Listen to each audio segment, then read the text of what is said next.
అందరికీ నమస్కారం. సర్వమంగళ బ్యాగ్ పట్టుకొని రైల్వే స్టేషన్లో దిగేసరికి సాయంత్రం 6 గంటలైంది. అంతకుముందు యలమంచిలి పేరు వినటమే కానీ ఎప్పుడూ చూడలేదు. కావ్య తప్ప ఈ ఊర్లో తెలిసిన వారెవ్వరూ లేరు. ఆమెల్లు కూడా స్టేషన్కి 2 కిలోమీటర్ల దూరంగా ఉంటుంది అని ఫోన్లో చెప్పింది. సర్వమంగళ, నువ్వేమీ గాబరా పడాల్సిన అవసరం లేదు. నువ్వు ప్యాసింజర్లో నుంచి దిగగానే మామయ్య గారు నీకోసం చూస్తూ ఉంటారు. కావ్య ఫోన్లో చెప్పిన విషయం తలుచుకొని కాస్త ధైర్యం తెచ్చుకుంది. ఇంతలో ఫోన్ రింగ్ అయింది. చూస్తే కొత్త నెంబర్ అని అనుకుంటూ ఉండగా, అమ్మా ఎక్కడున్నావు? ఇప్పుడే ప్యాసింజర్ కదిలిపోయింది. నువ్వు గేట్ దగ్గరికి వచ్చే. కావ్య మామయ్య గారు అని అర్థమైపోయింది. నమస్కారం సోమేశ్వరరావు గారు, నేను మెయిన్ గేట్ దగ్గరలోనే ఉన్నాను అని అంటూ ఉండగా 70 సంవత్సరాల వృద్ధుడు ఆమె వద్దకు వచ్చాడు. సర్వమంగళ నువ్వే కదా? చనువుగా అడిగాడు. బ్యాగ్ పక్కకు పెట్టి 2 చేతులెత్తి నమస్కరించింది. కావ్య చెప్పిందమ్మా, గంట ముందు నుంచి ట్రైన్ కోసం ఎదురు చూస్తున్నాను. ప్యాసింజర్ కదా, చాలామంది దిగారు, అందుకే ఫోన్ చేశాను. నెంబర్ కావ్య ఇచ్చింది. పదమ్మా, చీకటి పడుతుంది. ఆమె జవాబు కోసం ఎదురు చూడకుండా బ్యాగ్ అందుకొని బయటికి నడిచాడు. అక్కడ ఎదురుగా ఆగి ఉన్న ఆటో ఎక్కి సర్వమంగళను కూడా ఆహ్వానించాడు. బెంగళూరులో సాఫ్ట్వేర్ ఇంజనీర్గా పనిచేస్తున్న ఆమెకు సోమేశ్వరరావు చనువు ఆశ్చర్యాన్ని కలిగించింది. నిత్యం కారులో తిరిగే ఆమెకు ఆటో ప్రయాణం కొత్తగా అనిపించింది. పావుగంట తర్వాత ఇంటి ముందు ఆటోలో దిగింది. ఆలస్యమైందని మా రాముడు ఎదురు చూస్తూ ఉంటుంది అని అంటూ బ్యాగుతో లోపలికి దారి తీశాడు. అప్రయత్నంగా అతన్నే అనుసరించింది మంగళ. కావ్య తన స్నేహితురాలని సాదరంగా ఆహ్వానించింది. రామ్మ, ఎప్పుడు బయలుదేరావో? ఈ ప్యాసింజర్ బండి ఎప్పుడూ లేటే. యలమంచిలిలో ఎక్స్ప్రెస్లు రావాయే. మొత్తం మీద క్షేమంగా వచ్చేశావు అని అంది అత్తయ్యగారు. రాముడు, అమ్మాయి కాళ్ళు కడుక్కునేందుకు నీళ్ళివ్వు. పలకరింపుల తర్వాత సోమేశ్వరరావు చిరు మందలింపు. అప్పుడు అర్థమైంది రాముడంటే రామలక్ష్మి అని, అత్తగారి పేరని. కాళ్ళు కడుక్కున్న తర్వాత బ్యాగ్ తీసుకొని నేరుగా కావ్య గదిలోకి వెళ్ళిపోయింది సర్వమంగళ. ఆమెకు చాలా సంతోషంగా ఉంది. ఫోన్లో అనేకసార్లు కావ్య తన అత్తమామల మంచితనం గురించి చెప్పేది. తనిప్పుడు ప్రత్యక్షంగా చూస్తుంది. అమ్మాయి, వేడి నీళ్ళతో స్నానం చేసేయి. రాత్రి మనం టిఫిన్ మినపకుడుం సిద్ధం చేద్దాం.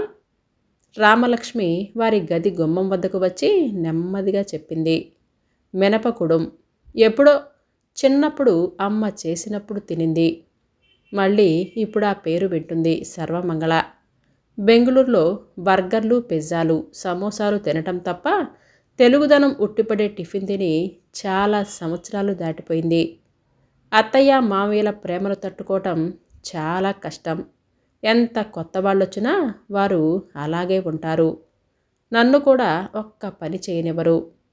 మిలిటరీలో పనిచేస్తున్న ఒక్కగానొక్క కొడుకు 6 నెలలకో సంవత్సరానికో వస్తుంటారు.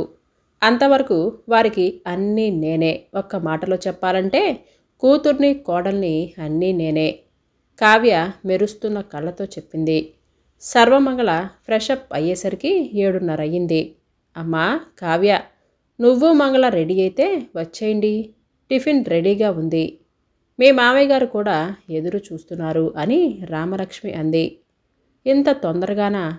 సర్వమంగళ, ఇది సిటీ కాదు, పల్లెటూరు. రాత్రి 10 గంటలకు భోజనం చేయటం ఇక్కడ కుదరదు. నువ్వెక్కడ ఉన్నన్ని రోజులు ఈ పద్ధతిని ఫాలో కావాలి, తెలిసిందా అని కావ్య అంది. మోహన్ అయితే ఈ టైంకి ఎప్పుడూ తినలేదు. రాత్రి 10 గంటలకి రావటం, వచ్చేటప్పుడు ఏదో ఒక పార్సిల్ తేవటం, ఇద్దరం తొందరగా తినేయటం, అలసిపోయి పడుకోవటం. వారంలో 4-5 రోజులు అలాగే జరుగుతుంది అని సర్వమంగళ కావ్యతో అంది. మోహన్, నువ్వు సాఫ్ట్వేర్ ఉద్యోగస్తులు కాబట్టి మీకు తినటానికి కూడా తీరిక దొరకదు. కానీ ఇక్కడ అలా కాదు. పద టిఫిన్ చేద్దాం అని అంది. సర్వమంగళ అప్రయత్నంగా లేచింది. డైనింగ్ టేబుల్ మీద అన్నీ సర్ది ఉన్నాయి. రామలక్ష్మి, సోమేశ్వరరావు పక్కపక్కన కూర్చున్నారు. సర్వమంగళకు, కావ్యకు ఎదురెదురుగా 2 ప్లేట్లు పెట్టి ఆహ్వానించారు. మినపపిండితో చేసిన రొట్టెను ముక్కలుగా చేసి ప్లేట్లో వడ్డించారు. ఉల్లిపాయ, టొమాటో చట్నీ పెద్ద గిన్నెలో ఉంది. దాని పక్కన ఆవకాయ కూడా పెట్టారు. ఫ్రిడ్జ్లోని బాటిల్స్ కూడా పక్కన పెట్టి 2 గ్లాసులు ఉంచారు. సోమేశ్వరరావు తింటున్న ప్లేటు పక్కన చిన్న గిన్నెలో చట్నీ ఉంది. సర్వమంగళ దానివైపు చూస్తున్న విషయాన్ని గమనించి, ఈయనకు చట్నీలో కారం తక్కువగా ఉండాలి, ఉప్పు అస్సలు వేయకూడదు, అందుకే ముందుగా ఈ గిన్నెలోకి తీసి మిగిలినది మన ముగ్గురి కోసం తయారు చేశాను అని అంది రామలక్ష్మి. ఈ వయసులో కూడా భర్త మీద ఎంత శ్రద్ధ అని అనుకుంది మంగళ. కబుర్లు చెప్పుకొని టిఫిన్ పూర్తి చేసేసరికి సుమారుగా గంట పట్టింది. సర్దటంలో అత్తయ్య గారికి సహాయం చేయాలి, నువ్వు టీవీ చూస్తూ ఉండు, నేను కాసేపట్లో వచ్చేస్తాను అని కావ్య మంగళను గదిలోకి పంపించింది. మరో అరగంటకు కావ్య వచ్చి సర్వమంగళ పక్కన కూర్చుంది. వాకిట్లో మల్లెపందిరి కింద కుర్చీలు వేసుకొని రామలక్ష్మి, సోమేశ్వరరావు గారు కూర్చొని కబుర్లు చెప్పుకుంటున్నారు. వారిద్దరిని చూస్తుంటే ముచ్చటేసింది. కావ్య, సర్వమంగళ కబుర్లలో పడ్డారు. చిన్నప్పటి నుంచి ఇద్దరూ మంచి స్నేహితులు. సర్వమంగళ ఇంజనీరింగ్ చదివిన తర్వాత మోహన్తో పెళ్లి కావటం, ఇద్దరు బెంగళూరులో సాఫ్ట్వేర్ ఇంజనీర్గా పనిచేయడంతో అక్కడే స్థిరపడిపోవటం జరిగిపోయింది. మిలిటరీ ఇలా పనిచేసే వ్యక్తితో వివాహం కావటంతో కావ్య అత్తమామలతో కలిసి ఉంటుంది. దూరంగా ఉంటున్నప్పటికీ అవకాశం దొరికినప్పుడల్లా కావ్య, మంగళ ఫోన్లో మాట్లాడుకుంటూ ఉంటారు. చాలామంది అత్తమామలు లేకపోతే బాగుండు అని అనుకుంటారు. కానీ నాకు మాత్రం అత్తయ్య, మామయ్య అంటే చాలా ప్రాణం. వారు కూడా నన్ను అలాగే చూసుకుంటారు అని కావ్య చెప్పింది. ఇలాంటి వారు చాలా అరుదుగా ఉంటారు అని సర్వమంగళ అంది. నాలాంటి వారు ఎక్కడైనా తారసపడతారు, కానీ మా అత్తయ్య, మామయ్య లాంటి జంట మాత్రం కాగడా పెట్టి వెతికినా ఎక్కడా కనిపించరు. కావ్య ఆ మాటలు అంటున్నప్పుడు రామలక్ష్మి పక్క గదిలోకి వచ్చి గ్లాస్తో నీళ్లు తీసుకుని మళ్ళీ బయటికి వెళ్ళింది. ఆమెను చూసి, మీ అత్తయ్య గారు ఎన్నింటికి పడుకుంటారు అని అడిగింది సర్వమంగళ. బీపీ మాత్రలు వేసుకొని ఇప్పుడు వెళుతున్నారంటే మరో అరగంటలో లోపలికి వచ్చి పడుకుంటారు. మామయ్య గారికి అన్నీ సమయానికి అమర్చి పెడతారు, మాత్రలు కూడా సమయానికి అందిస్తారు అని అంది కావ్య. పెళ్ళైన 4 ఏళ్లకే భర్తల మీద విరక్తి వస్తుంది. ఇన్ని సంవత్సరాలైనా ఇంతటి అనుబంధం ఉండటం గొప్ప విషయమే. మంగళ, నీకో విషయం తెలుసా? మా అత్తయ్య, మామయ్య ఇద్దరూ 50 సంవత్సరాల క్రితం ప్రేమించే పెళ్లి చేసుకున్నారట. Very interesting. నిజంగా వీరి అనుబంధం గురించి సినిమా డైరెక్టర్ ఎవరికైనా తెలిస్తే వీరి కథను వెండితెరకు తప్పకుండా ఎక్కిస్తారు. రచయితలకు ఎవరికైనా తెలిస్తే గొప్ప కథను కూడా రాసేయగలరు అని కావ్య చెప్పింది. వీరి గురించి తెలుసుకోవాల్సిందే, సర్వమంగళ అంది. ఇంతలో మొబైల్ రింగ్ అయితే మంగళ చూసింది. అవతల మోహన్ విసుగ్గా ఫోన్ ఆన్ చేసింది. క్షేమంగా చేరావా? ఎలా ఉన్నావు? ఫోన్లో పరామర్శలు. సర్వమంగళకు సమాధానం చెప్పాలి అని అనిపించలేదు. బాగున్నాను అని అంది ముక్తసరిగా. ఆ తర్వాత కావ్య ఆ ఫోన్ అందుకొని, అన్నయ్య గారు, సర్వమంగళ నా పక్కనే ఉంది, మా టిఫిన్లు అయిపోయాయి, ఇద్దరం కూర్చొని కబుర్లు చెప్పుకుంటున్నాం, తర్వాత నిద్రపోవటమే అని అంటూ ఉండగా సర్వమంగళ ఫోన్ అందుకొని కట్ చేసింది. పరామర్శలు అయిపోయాయి కదా అని అంది. కావ్య ఆమె వైపు అయోమయంగా చూసింది. ఉదయం నిద్రలేచేసరికి సూర్యకిరణాలు ఏటవాలుగా పడుతున్నాయి.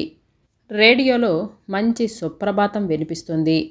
కావ్య ఇంటి ముందు ముగ్గులు పెడుతుంది. దూరంగా పొదలకు సోమేశ్వరరావు గారు గోతి తవ్వుతున్నారు. రామలక్ష్మి పైపుతో నీళ్లు పెడుతుంది. రాత్రి చీకటిలో సరిగ్గా చూడలేదు. ఇంటి చుట్టూ ప్రహారీ ఉంది. లోపల వంకాయలు, టొమాటో, కొత్తిమీర మొక్కలు వేపుగా పెరిగి ఉన్నాయి.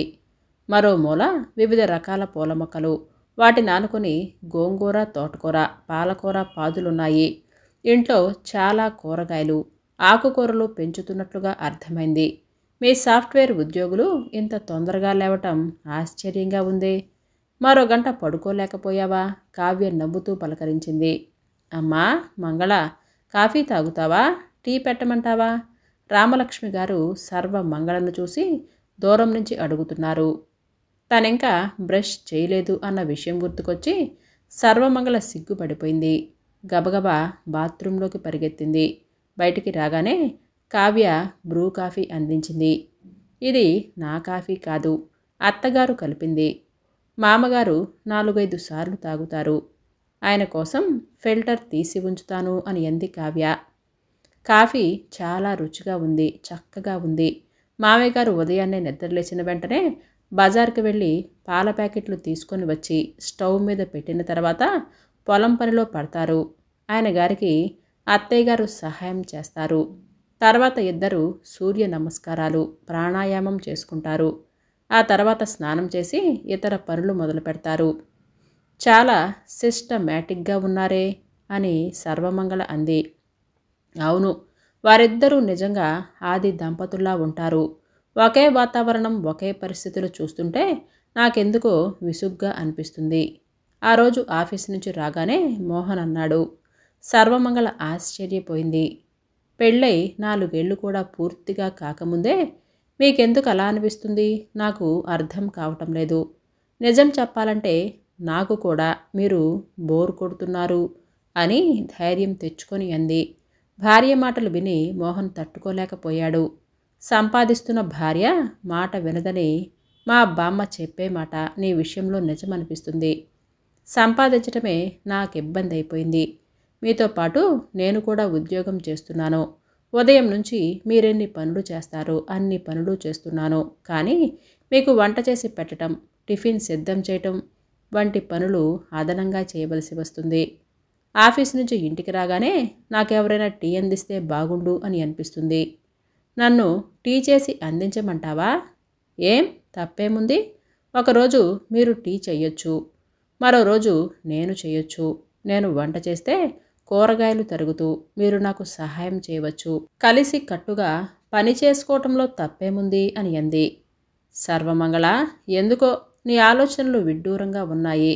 ఇలా ఆలోచించటం తప్పనిపించటం లేదా?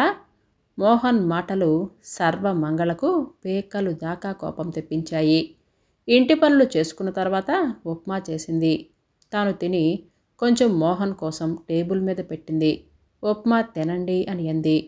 ఉప్మా నేను తినను అని తెలుసు కదా, ఎందుకు చేశావు? నీకు కోపం వచ్చిన ప్రతిసారి నేను తినకూడదని ఉప్మా చేస్తుంటావు. ఉప్మా చేసిన ప్రతిరోజు నేను కడుపు కాల్చుకుంటాను. నీకు తెలుసు కదా అని అన్నాడు. నాకు నచ్చింది చేసుకుని తినే స్వేచ్ఛ కూడా నాకు లేదా? సర్వమంగళ, నీకు నా మీద ప్రేమ తగ్గిపోయింది. మొదట్లో ఉన్నట్టు ఉండటం లేదు. నీలో ఏదో అసంతృప్తి పేరుకుపోయింది అని అన్నాడు మోహన్. భర్త తనను బాగా అంచనా వేయగలిగాడు అని అనుకుంది. యలమంచిలిలో ఉంటున్న కావ్య అనే ఫ్రెండ్ తన దగ్గరికి రమ్మని చాలా రోజులుగా అడుగుతుంది. భర్త మిలిటరీలో ఉండటం వలన అత్తమామలతో కలిసి ఉంటుంది.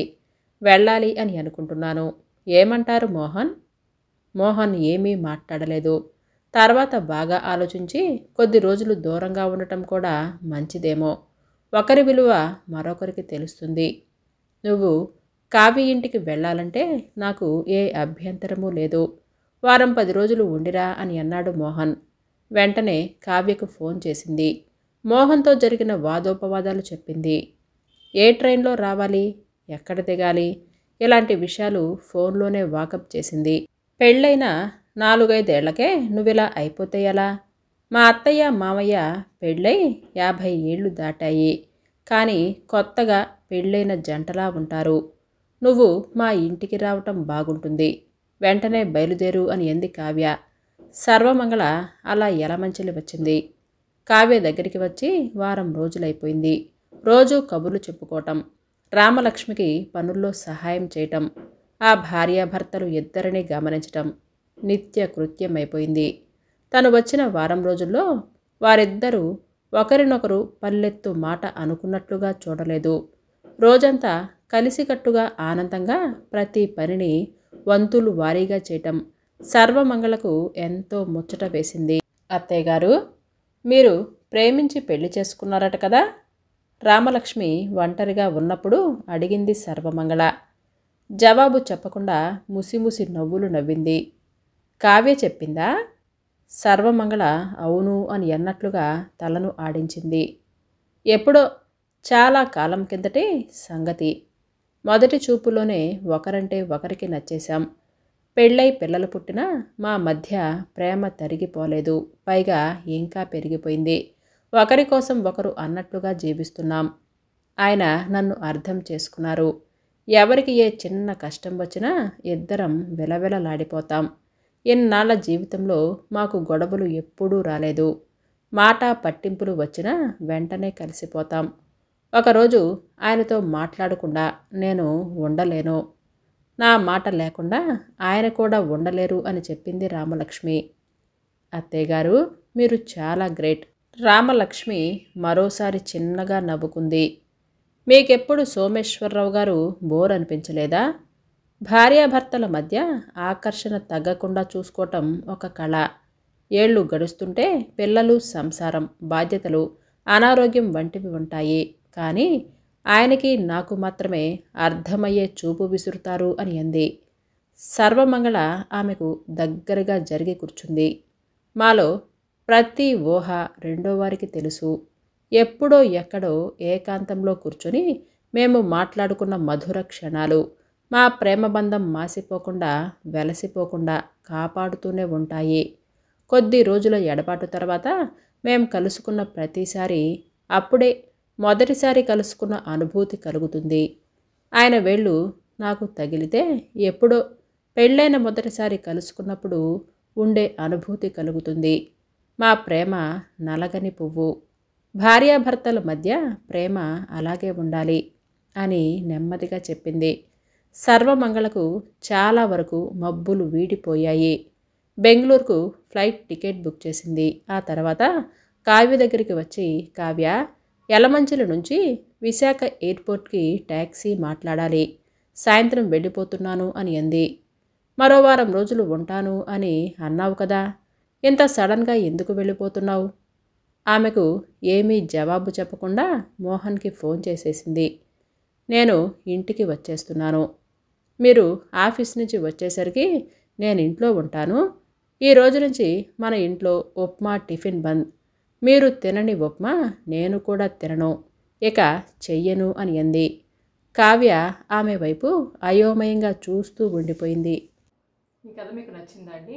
అయితే లైక్ చేయటం, సబ్స్క్రైబ్ చేయటం, షేర్ చేయటం మర్చిపోవద్దు. రేపు సరికొత్త వీడియోతో మళ్ళీ మీ ముందుకు వస్తాను. అంతవరకు బాయ్.